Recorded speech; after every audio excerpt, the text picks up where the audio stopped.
헌법재판소가 오늘 박근혜 대통령 탄핵 심판 사건 13번째 공개 변론을 엽니다. 오늘은 안봉근 전 청와대 국정홍보비서관에 대해서 증인신문을 하게 됩니다. 네, 특히 오늘 변론에서는 이른바 고영태 녹취 파일을 놓고 대통령 측과 국회 측이 설전을 벌일 것으로 예상됩니다. 취재기자 연결해서 자세한 소식 들어보겠습니다. 박석영 기자.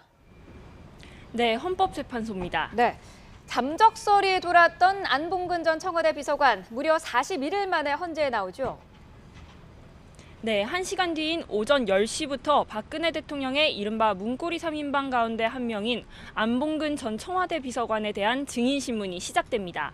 안 전 비서관은 앞서 지난달 5일 증인으로 채택됐지만 소재가 파악되지 않아 잠적했다는 의혹을 받았는데요. 이후 41일 만에 헌재의 모습을 드러낼 것으로 보입니다. 안 전 비서관이 헌법재판소에 출석 의사를 밝힌 것으로 확인되면서 갑작스레 지각 출석한 배경에도 관심이 쏠리고 있습니다. 특히 안 전 비서관은 세월호 참사 당일 대통령을 청와대 관저 집무실에서 만났고 최순실 씨를 자신의 차량에 태워 검문 없이 청와대에 출입시켜줬다는 의혹 등을 받는 인물입니다. 이에 따라 안 전 비서관에 대해서는 세월호 당일 박 대통령 행적 등에 대한 질문이 집중될 것으로 보입니다. 안 전 비서관에 이어 오후 3시에는 그랜드 코리아 레저 이기우 대표가 증언대에 섭니다.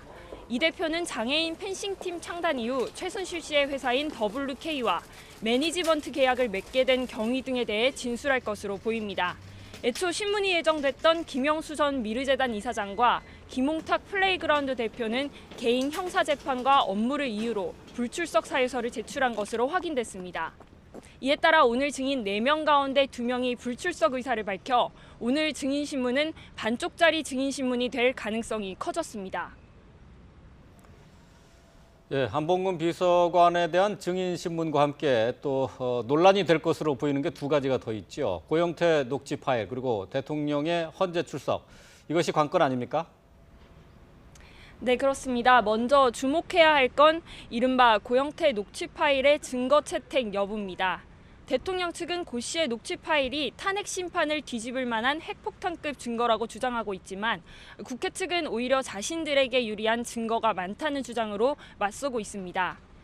대통령 측은 이 녹취 파일을 샅샅이 살펴보고 추가 증인 채택 신청도 고려해야 한다고 주장하는 반면 국회 측은 개인 비리 문제일 뿐 탄핵 사유와는 관련이 없다고 못 박는 등 입장차가 뚜렷합니다.